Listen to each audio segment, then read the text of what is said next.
Madame la ministre de l'Éducation nationale, de l'Enseignement supérieur et de la Recherche, Monsieur le préfet de la région Auvergne-Rhône-Alpes, Mesdames, Messieurs les parlementaires, Monsieur le vice-président de la région Auvergne-Rhône-Alpes, Monsieur le vice-président de la métropole de Lyon, Monsieur le vice-président de Saint-Étienne Métropole, Monsieur le président de la Cour administrative d'appel, Madame la rectrice de l'Académie de Lyon, chancelière des universités, Messieurs les représentants des corps consulaires, Mesdames et Messieurs les présidents et présidentes d'université, Mesdames et Messieurs les directeurs et directrices des grandes écoles membres et associés, Mesdames et Messieurs les directeurs et directrices des grands établissements de recherche, Madame la directrice déléguée du CNUS, Monsieur le directeur du CRUS, chers collègues, chers étudiants, Mesdames, Messieurs, chers amis.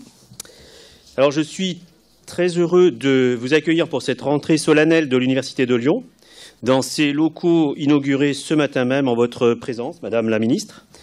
Cet ensemble, on a pu le constater, fonctionne maintenant depuis 18 mois. Il a trouvé son rythme de croisière et s'inscrit pleinement au cœur du tissu universitaire de notre ville. Il constitue un marqueur fort du quartier, mais également de l'ensemble de la vie universitaire de notre site métropolitain. Si nous voulons offrir une université attractive et aux standards de rang mondial, il nous faut faire encore des efforts. Or, nous savons tous que l'éducation est un véritable investissement pour l'avenir, car le monde du futur sera celui de l'économie et de la société de la connaissance.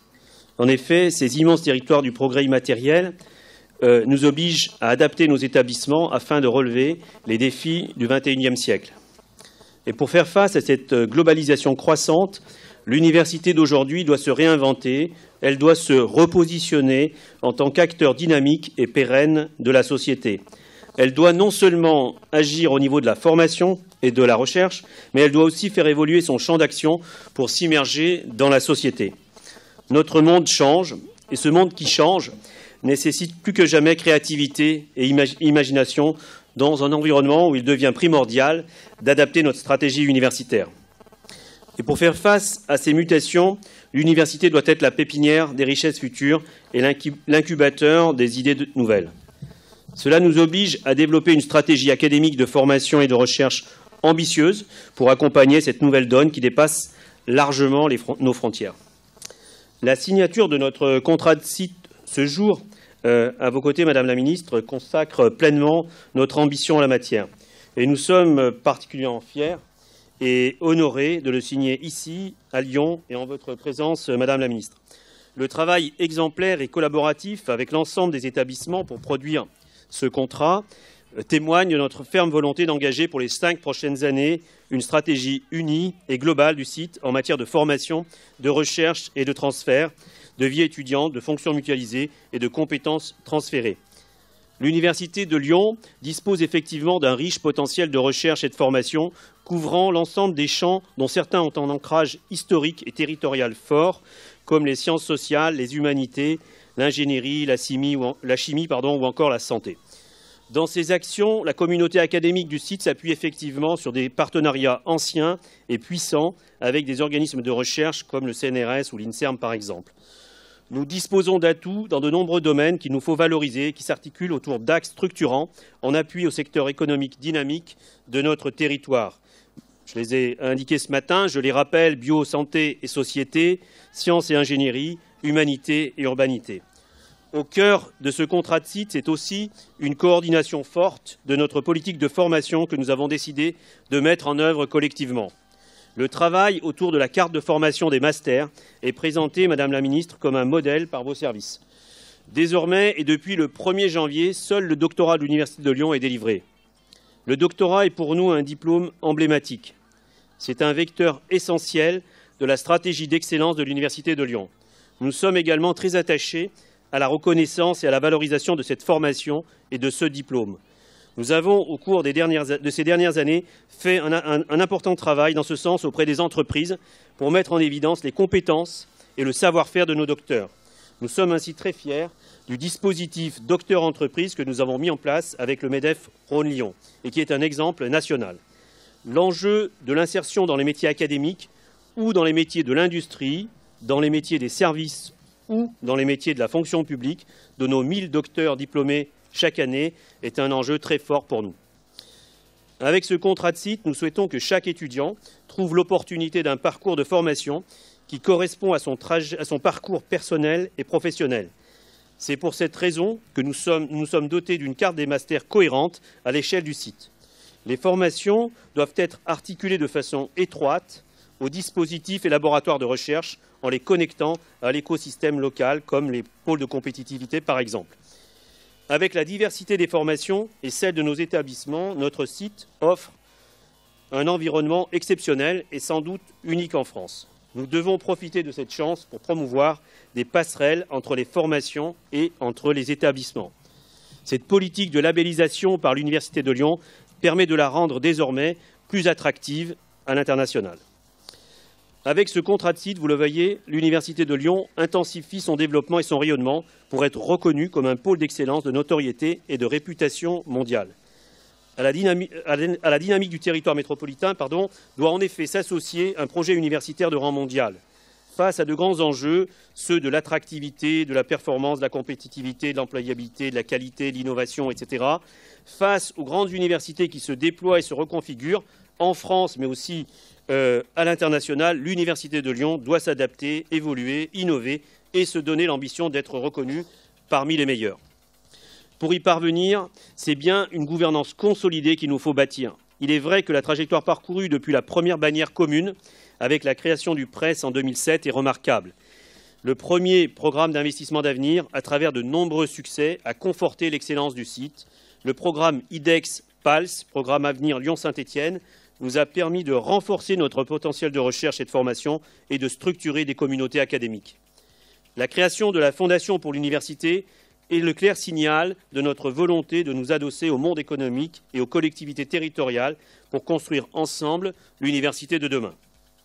La création de la Commu en 2014 a consacré une stratégie et des valeurs communes autour d'un ensemble d'universités, d'écoles et d'organismes de recherche à présent rassemblés et qui travaillent de façon très constructive quotidiennement. Aujourd'hui, il nous faut poursuivre le cap sur cette trajectoire d'excellence, une excellence que nous aimons qualifier de partagée. Et ce mot a beaucoup de sens pour nous. L'IDEX est le moyen qui nous permettra d'atteindre nos objectifs. En nous appuyant sur l'IDEX, l'initiative d'excellence, notre ambition est bien de regrouper toutes les forces académiques. Cette ambition d'une université de Lyon unique et intégrée est déjà en marche. Identité visuelle commune, signature des publications scientifiques, doctorat unique, programme collectif d'efficacité énergétique des bâtiments, politique internationale partagée, stratégie immobilière, etc., etc. Concernant le domaine de la recherche en particulier, les laboratoires et les laboratoires d'excellence sont pour l'essentiel partagés et ont fait la preuve de leur succès. Cette rentrée 2016 a été l'opportunité d'un temps d'échange et d'expression intense et constructif. Après l'expression des avis et attentes du jury, ce débat interne était plus que nécessaire. Il a aussi permis de soulever des questions légitimes que suscite un projet d'une telle ampleur. Aujourd'hui, je suis très heureux, Madame la Ministre, de pouvoir vous dire que tous les établissements membres de l'Université de Lyon sont pleinement engagés dans la création, dès 2020, d'une université unique intégrée, faisant du site de Lyon-Saint-Étienne un grand pôle de stature internationale, rassemblant les 4 universités, les écoles et les organismes. Fin 2016, les instances des établissements auront à se prononcer sur leur engagement dans la construction de cette université unique intégrée. S'ouvrira ensuite une période de 2 ans, si le jury nous le permet, nous permettant de définir les contours de cette nouvelle université. Ce travail, qui impliquera étroitement toute la communauté universitaire, chercheurs, enseignants-chercheurs, personnel technique et administratif, étudiants, permettra de définir les modes de transition les plus adaptés et les niveaux de coordination indispensables pour la mise en place de cette nouvelle université, notamment les modes de gouvernance transitoires qui permettront que cette réalisation soit très concrètement une œuvre collective. Des groupes de travail ouverts et représentatifs se mettront en place tout au long des années 2017 et 2018 pour construire collectivement et concrètement tous les éléments qui constitueront cette nouvelle université. Je voudrais, à ce titre, et en ce moment, remercier l'ensemble des chefs d'établissement pour leur volonté de définir une trajectoire ambitieuse pour notre université. Je voudrais saluer leur esprit collectif et leur sens des responsabilités. Je voudrais également remercier nos partenaires institutionnels, la région Auvergne-Rhône-Alpes, la métropole de Lyon et Saint-Étienne Métropole, pour leur engagement à nos côtés. Ce sont aussi nos partenaires du monde économique qui soutiennent résolument cette dynamique engagée que je veux aussi saluer. Je salue également le rôle précieux de la Fondation pour l'Université de Lyon et bien entendu, je n'oublie pas l'État, notre tutelle, représenté par la rectrice qui nous soutient solidement et quotidiennement. Je voudrais, pour terminer, remercier les enseignants, les chercheurs et les personnels qui participent activement à la réussite de nos différents projets de notre université, et saluer leur dévouement à l'institution. Je voudrais conclure, comme ce matin, vous me pardonnerez, en me tournant en direction des étudiants qui s'investissent dans les instances de nos établissements. C'est extrêmement important et il faut reconnaître cet investissement. Je voudrais à nouveau les remercier pour cet engagement, pour l'intérêt général, pour le bien commun. Je voudrais leur dire que nous voulons construire avec eux et pour eux une université qui leur permette de trouver demain toute leur place dans la société et les préparer à une vie personnelle et professionnelle riche de découvertes et de défis. Je vous remercie.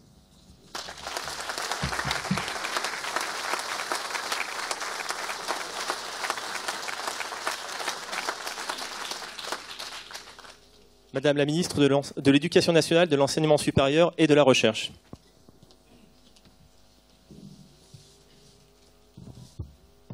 Monsieur le préfet, mesdames et messieurs les parlementaires, les élus, monsieur le vice-président régional en charge de l'enseignement supérieur, monsieur le maire de Villeurbanne, vice-président en charge de l'enseignement supérieur, cher Jean-Paul Brett, madame l'adjointe au maire de Lyon, madame la rectrice de la région académique, monsieur le président de l'université de Lyon, cher Khaled Bouabdallah, mesdames et messieurs les présidentes, les présidents, les directrices, les directeurs, les professeurs, les enseignants-chercheurs, les chercheurs, les étudiantes, les étudiants, mesdames et messieurs, chers amis. Dans cette rentrée solennelle, que j'ai le plaisir vraiment de partager avec vous, s'exprime tout à la fois non seulement le présent de votre université, mais aussi son passé et son avenir. Son passé s'inscrit dans une tradition dont les robes universitaires sont encore la trace. Oui, les universités, il faut le rappeler souvent, ont été au cœur, non seulement de l'histoire de notre pays, bien sûr, mais de l'histoire d'une Europe humaniste, façonnée par le savoir et la culture. Nous connaissons la place de Lyon dans cette Europe de la Renaissance, à laquelle était consacrée récemment une exposition au Musée des Beaux-Arts. Son avenir, j'aurai l'occasion d'y revenir dans un instant, vous vous en doutez, aucune politique véritable ne peut s'élaborer sans un horizon futur plus ou moins lointain. Et c'est évidemment l'avenir aussi qui se joue dans l'enseignement supérieur et la recherche. Et puis donc le présent, notre présent, ce moment que nous partageons ensemble, ici et maintenant. Et je vais vous dire que je suis émue et touchée par la solennité de cet instant. C'est un plaisir et un honneur que d'être parmi vous pour cette rentrée solennelle. Le solennel, étymologiquement, c'est ce qui revient tous les ans, invariablement. Et la rentrée, de fait, a un caractère cyclique. Mais ça n'est pas un éternel retour. C'est même pour celles et ceux d'entre vous qui font leur première rentrée universitaire, un changement très important. Alors permettez-moi, en ce début de propos, de m'adresser d'abord aux étudiants. Vous avez connu bien des rentrées dans votre existence déjà, la rentrée à l'école primaire, au collège, au lycée. Mais vous voici enfin aujourd'hui dans votre première rentrée universitaire. Vous entrez, chers étudiants, dans une institution qui est une institution remarquable. Et si vous y allez avoir, comme au lycée, comme au collège, des enseignants, n'oubliez jamais le mot qui suit celui d'enseignant, chercheur. À l'université comme dans nos grandes écoles, enseignants, chercheurs. Cela signifie que vous entrez ici dans un lieu qui est à la fois un lieu de transmission des savoirs, des connaissances, mais aussi un lieu où se produisent les savoirs, où ils sont réinterrogés sans fin, dans cette quête qu'est la recherche de la solution, de l'explication, de la vérité. Vous entrez au fond dans l'atelier de ces connaissances que vous avez abordées au lycée. Et c'est là un changement considérable. Vous vous en êtes d'ailleurs sans doute aperçu dès les premiers cours. Ces premiers cours qui s'accompagnent généralement de la distribution d'une importante bibliographie. Alors vous me direz qu'au lycée aussi, vous aviez, c'est fort heureux, des livres à lire.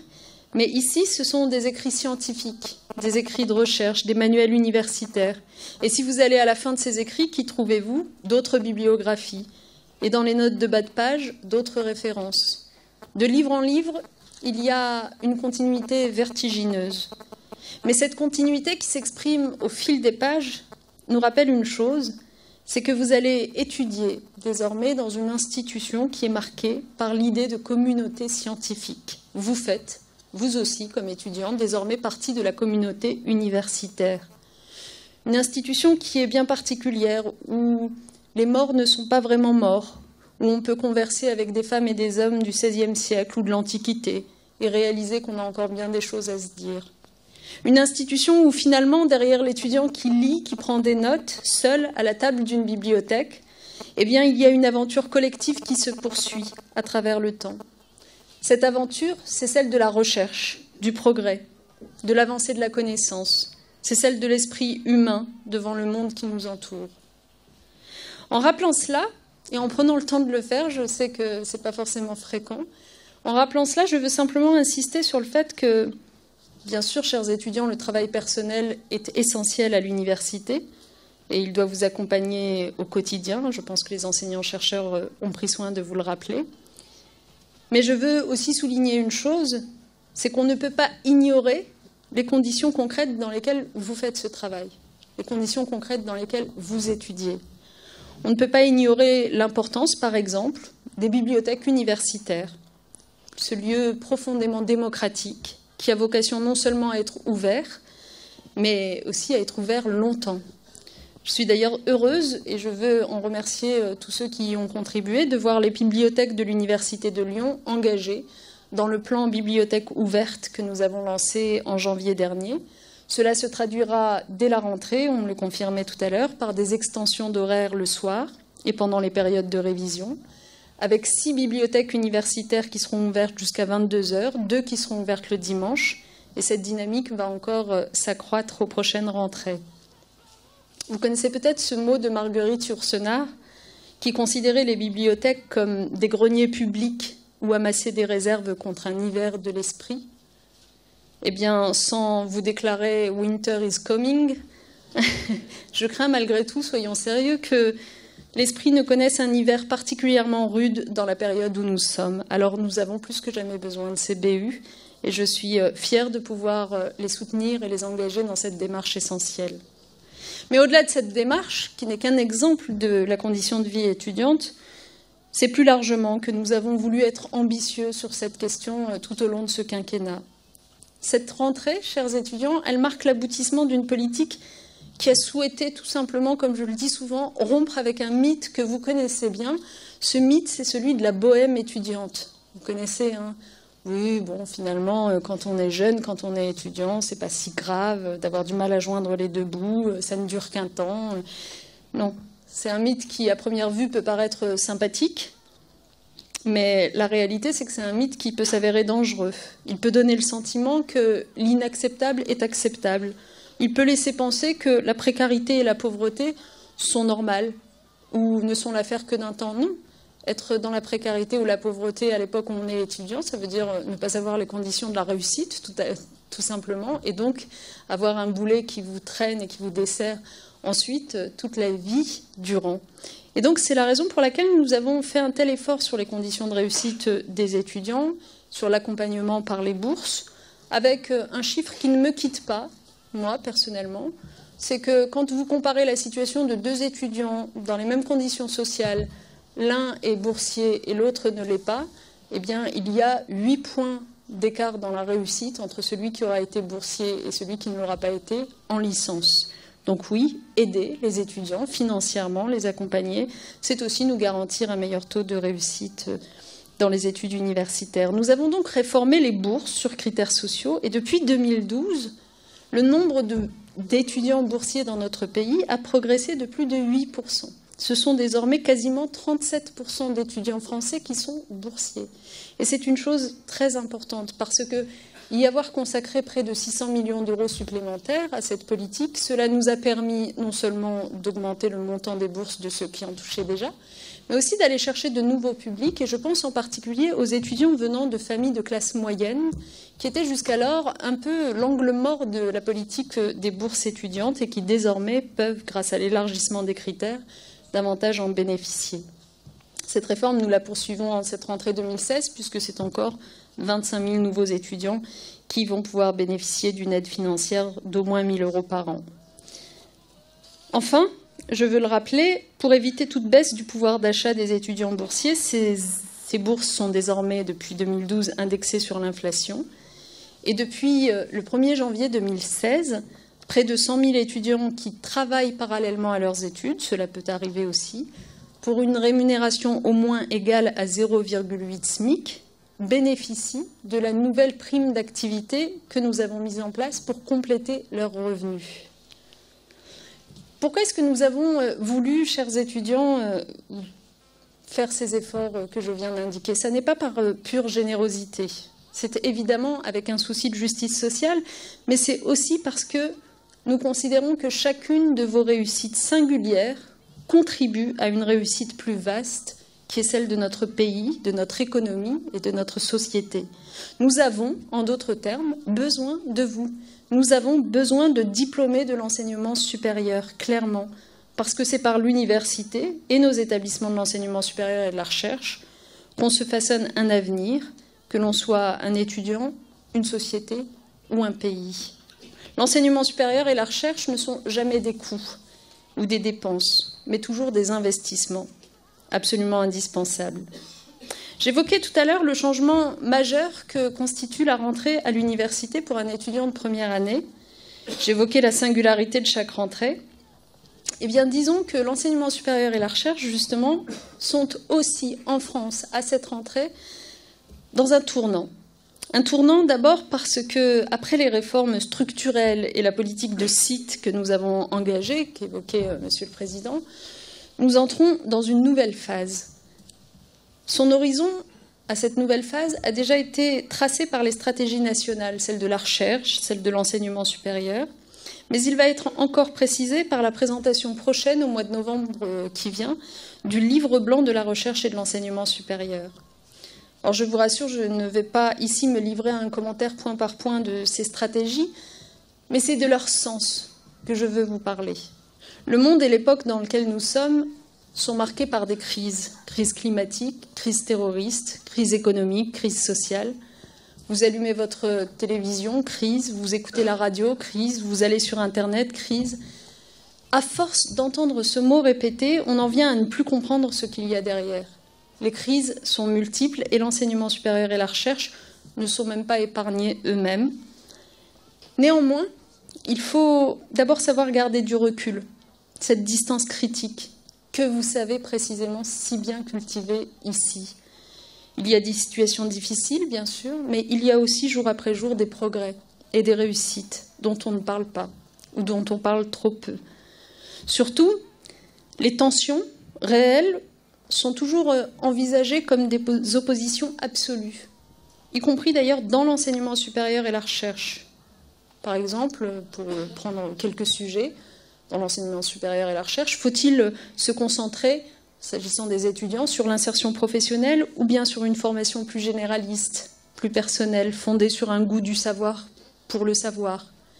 Faut-il renforcer les disciplines ou faut-il les inscrire dans une interdisciplinarité?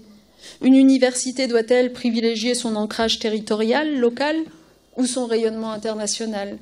Faut-il une sélection draconienne dès la licence ou au contraire une ouverture à un large public? Toutes ces questions que vous connaissez bien, qui sont très réelles, sont souvent envisagées sur le mode du ou. Mais sauf erreur de ma part, il y a une chose que l'histoire de la pensée et de nos institutions nous a montrée, c'est la capacité de l'être humain à forger des synthèses et à voir des complémentarités là où d'autres voyaient des oppositions binaires et stériles. Il n'y a pas que le ou dans la vie, il y a aussi le et.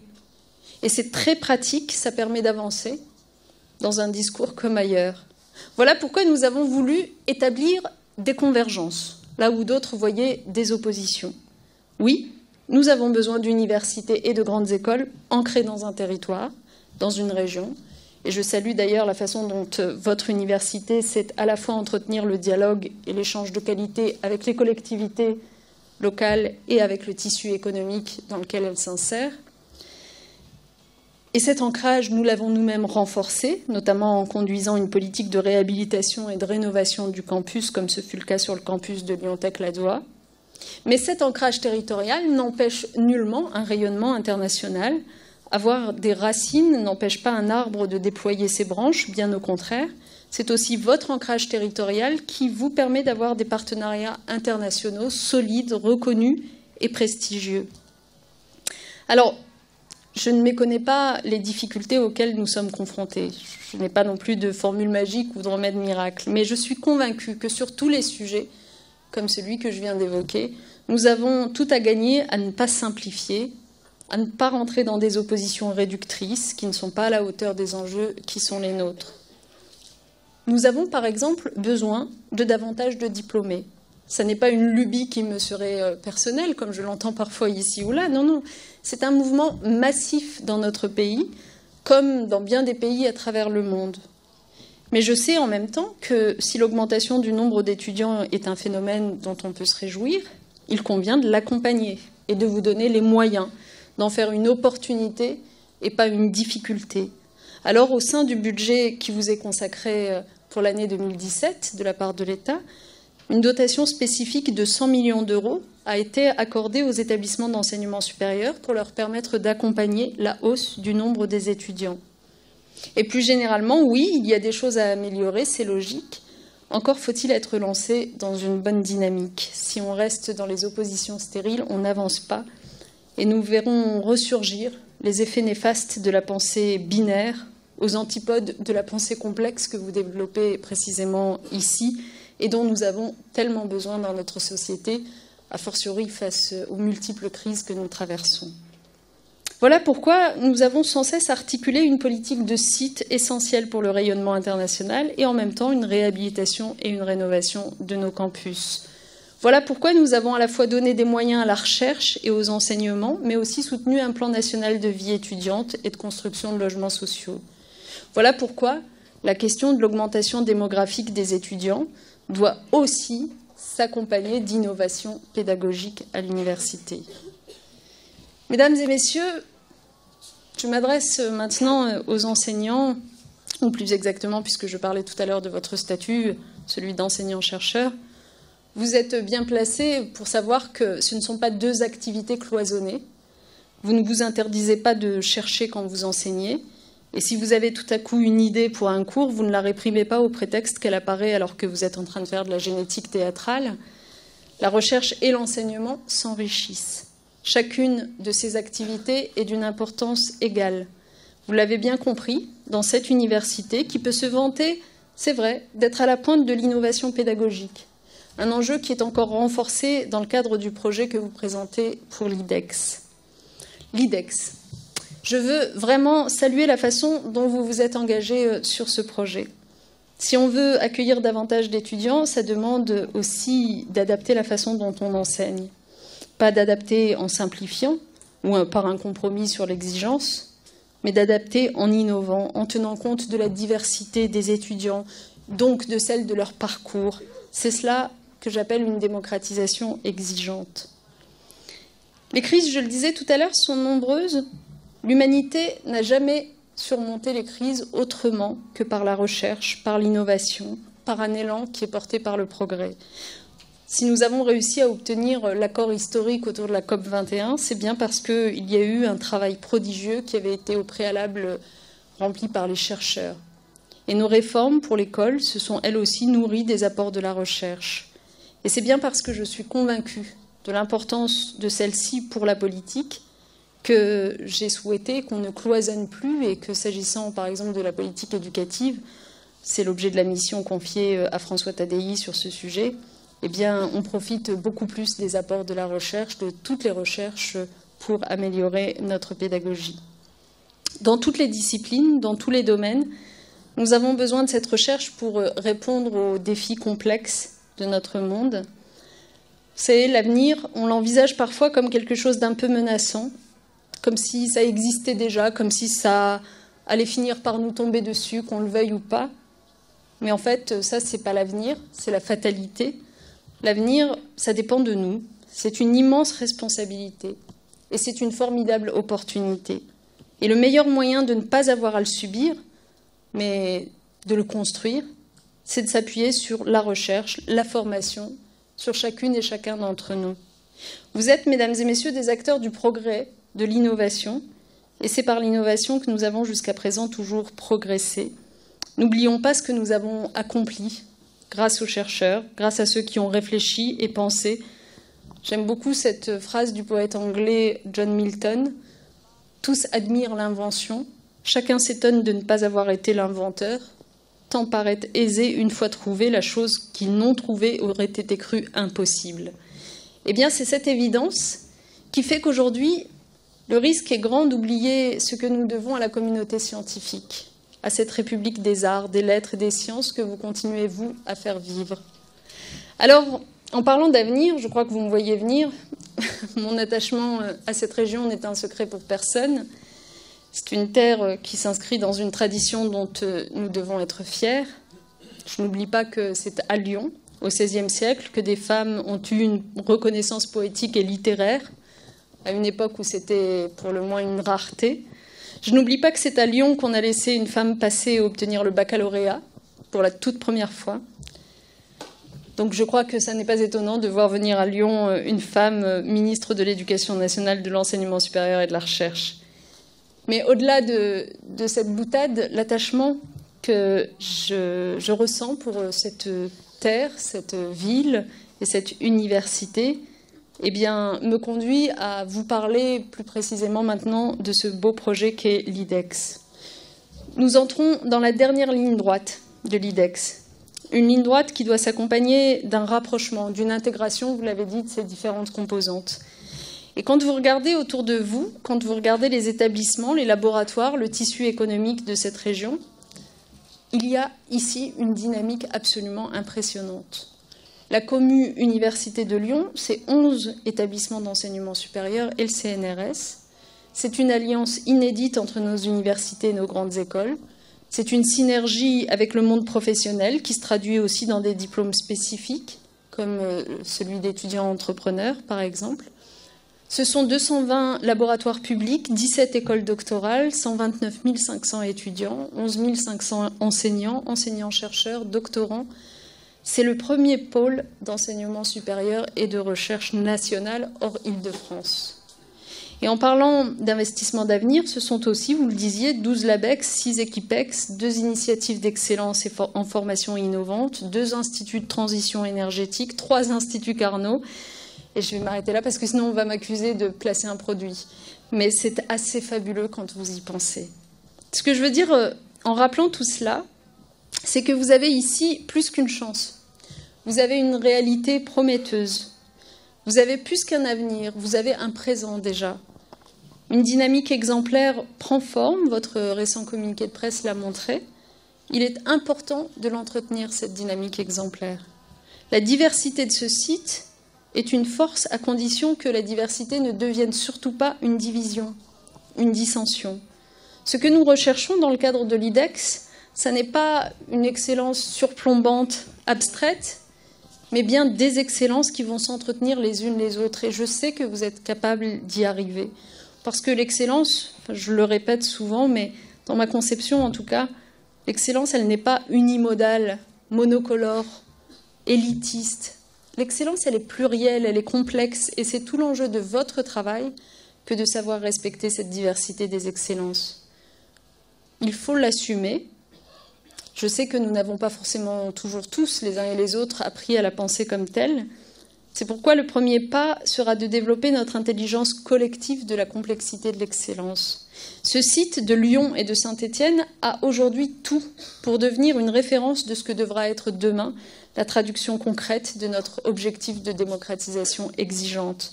Il a tout, ce site, pour montrer que la complémentarité est une force.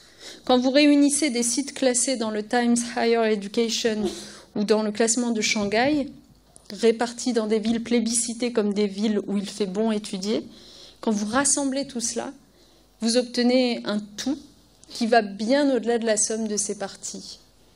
Alors, on peut se dire, oui, mais peut-être est-il possible de faire autrement. Peut-être. Mais pour ma part, je vois dans ce autrement moins des alternatives que des risques. Quels sont ces risques? Celui de la demi-mesure, d'abord, qui consiste à ne pas aller au bout de la logique, à rester au milieu du gué. Ne pas s'engager pleinement aura pour seul effet de retarder une évolution qui, dans le contexte international actuel, est de toute façon nécessaire. Et au final, en restant dans l'hésitation, la seule chose qu'on aura gagnée, ce sont des années de perdu. Et puis, il y a une autre voie que, malheureusement, le monde universitaire lyonnais a pu, par le passé, déjà emprunter. Vous la connaissez, c'est la voie de la discorde, de la dissension, de l'éclatement. Je ne vais pas refaire l'histoire de vos universités et de vos établissements, mais je sais que tous, vous savez combien c'est une voie peu souhaitable. Et si mon propos est direct, c'est que je suis convaincue qu'il y a en vous tous l'intelligence collective pour réussir ce grand projet. Alors, ne gâchons surtout pas toutes ces excellences, toutes ces qualités. En recherche comme ailleurs, disons-nous tous que l'union fait la force et la désunion fait la farce tragique. S'unir, une fois qu'on a dit ça, n'est pas forcément facile. Je crois que Khaled Bouabdallah saurait mieux en témoigner que moi. C'est pas toujours évident, c'est aussi un défi, mais quelque chose me dit que vous allez réussir à le relever. Et c'est en le relevant que votre site validera son objectif qui vise à faire du site de Lyon-Saint-Étienne un acteur majeur de la recherche et de l'enseignement supérieur, non seulement en Europe, mais à l'échelle mondiale. Oui, vous y arriverez.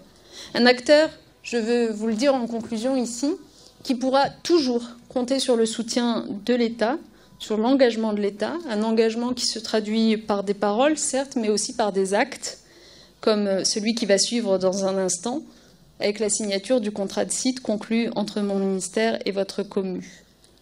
Ce contrat de site, ses objectifs sont clairs: réussite étudiante, démocratisation de l'accès aux études supérieures, insertion professionnelle des jeunes diplômés, développement des territoires par la formation, la recherche, l'innovation. Bref, c'est un contrat qui rappelle que vous n'êtes pas seul, que le collectif n'est pas un vain mot, dans la recherche comme dans l'enseignement supérieur.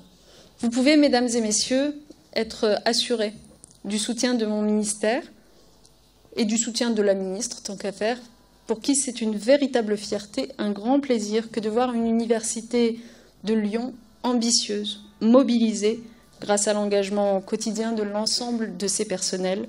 Alors, à vous toutes et à vous tous, je souhaite une excellente rentrée universitaire 2016.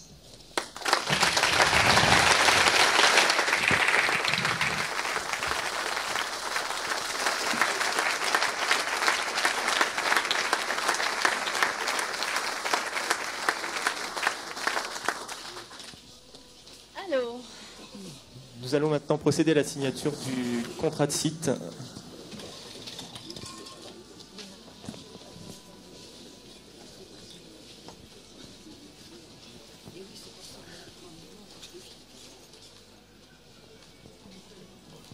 Dis donc, c'est quand même assez énorme. C'est drôle de signer un truc comme ça. Oui, bien sûr, pardon. Je vais m'arrêter. Alors, on échange peut-être pour la signature. Merci.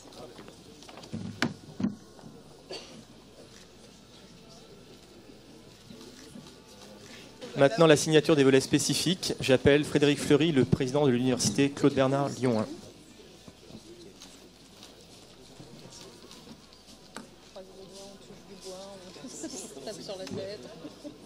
Madame Nathalie Dompnier, présidente de l'université Lumière Lyon 2.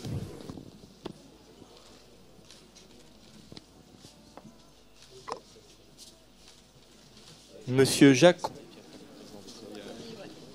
cité Jean Moulin, Lyon 3. Madame Michel, présidente de l'université Jean Saint-Étienne.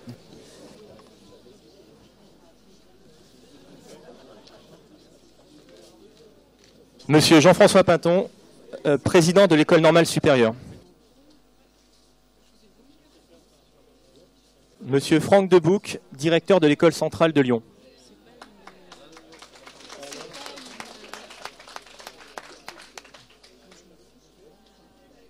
Monsieur Éric Morincom, directeur de l'Institut national des sciences appliquées de Lyon.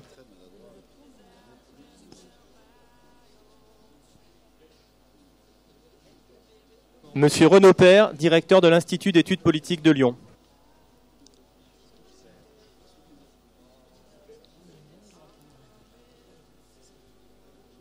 Monsieur Roland Fortuné, directeur de l'École nationale d'ingénieurs de Saint-Étienne.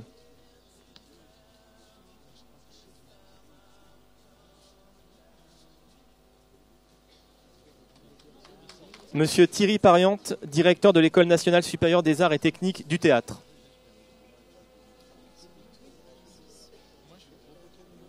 Monsieur Yves Alix, directeur de l'École nationale supérieure des sciences de l'information et des bibliothèques.